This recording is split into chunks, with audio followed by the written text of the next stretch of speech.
नमस्कार। स्वागत है हमारे यूट्यूब चैनल न्यूराइज क्लासेस पर। आज जानेंगे जीएस के महत्वपूर्ण प्रश्न जो पूर्व की परीक्षाओं में पूछे गए हैं। आज उन्हीं प्रश्नों को लिया है। पहला प्रश्न दिया है, केंद्रीय कृषि वानिकी अनुसंधान संस्थान स्थित है। तो इसका जो राइट आंसर है वो आंसर नंबर बी सही होगा, झांसी। ये कहाँ पड़ता है? तो उत्तर प्रदेश में पड़ता है। ये कब स्थापना होती है? तो 1988 में स्थापना हुई थी, ये भी याद रखिएगा।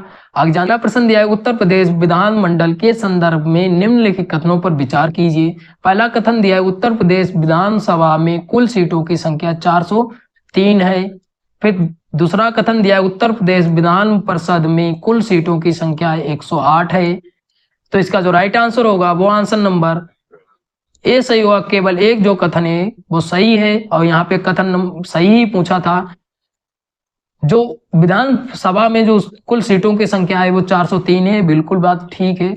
जो विधान परिषद है इसमें कुल सीटों की जो संख्या है वो 100 है, मतलब 100 है इसलिए, और यहाँ पे 108 दी थी, इसलिए कथन नंबर 2 जो है वो गलत हो जाता है। आगे जानते हैं। अगला प्रश्न दिया है, उत्तर प्रदेश के निम्नलिखित नगरों में से किस एक नगर में नगर निगम नहीं है? तो इसका जो राइट आंसर है वो आंसर नंबर डी सही हुआ, जौनपुर। जौनपुर जो आता है वो नगर पालिका परिषद में आता है, ये भी याद रखिएगा। उत्तर प्रदेश में 17 जो नगर हैं वो नगर निगम में आते हैं, ये भी याद रखिएगा। अगला प्रश्न दिया है, निम्नलिखित कथनों में से कौन सा कथन सही है? पहला कथन दिया है, डूरंड रेखा भारत तथा पाकिस्तान को अलग करती है। फिर दूसरा जो कथन दिया है, रेड क्लिफ रेखा भारत अफगानिस्तान को अलग करती है। फिर तीसरा जो कथन दिया है, मैकमोहन रेखा भारत तथा चीन को अलग करती है। तो इसका जो राइट आंसर है वो आंसर नंबर सी सही होगा। जो तीनों कथन है वो बिल्कुल ठीक है। आगे जानते हैं। भारतीय संविधान में समता का अधिकार 5 अनुच्छेदों द्वारा प्रदान किया गया है। तो इसका जो राइट आंसर है वो आंसर नंबर सी सही होगा, 14 से 18 अनुच्छेद।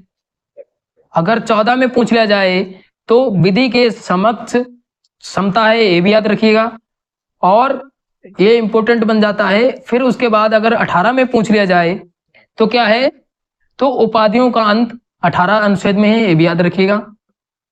अगला प्रश्न दिया है, निम्नलिखित में से कौन सी एक नदी महानदी बेसिन का हिस्सा नहीं है?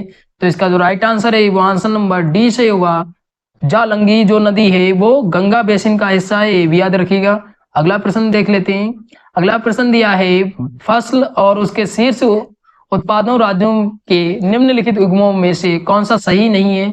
तो इसका जो राइट आंसर है वो आंसर नंबर बी से होगा, मूंगफली जो है वो उत्तर प्रदेश नहीं है, गुजरात में है, ये भी याद रखिएगा।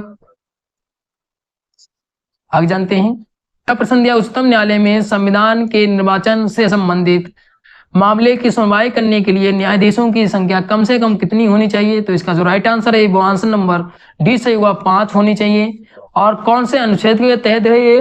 तो 145 अनुच्छेद 3 के तहत ये बताया गया है, ये भी याद रखिएगा। अगला प्रश्न दिया, निम्नलिखित में से किन का योगदान होम रूल लीग की स्थापना में था? तो इसका जो राइट आंसर है वो आंसर नंबर ए से हुआ, बाल गंगाधर तिलक, एनी बेसेंट।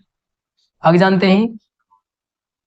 अगला प्रश्न दिया, निम्नलिखित में से कौन स्वराज पार्टी से संबंधित नहीं है? नहीं पूछा है। तो इसका जो राइट आंसर है वो आंसर नंबर बी से होगा, जो राजेंद्र प्रसाद हैं और बी आर दास जो हैं ये संबंधित नहीं है स्वराज पार्टी से, ये भी याद रखिएगा। मोतीलाल नेहरू और सी राजगोपालाचारी ये संबंधित हैं, ये भी याद रखिएगा। अगला प्रश्न दिया है, सूची 1 को सूची 2 से सम्मिलित कीजिए।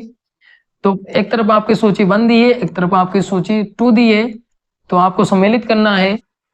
इसका जो राइट आंसर होगा वो आंसर नंबर बी सही होगा। वाशिंग सोडा जो है वो 4 नंबर पे मिलान होगा, सोडियम कार्बोनेट।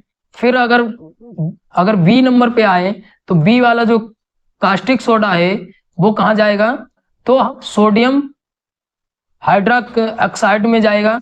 फिर अगर सी वाला देखें तो नीला थोथा जो है वो कहाँ जाएगा? तो कॉपर सल्फेट में जाएगा।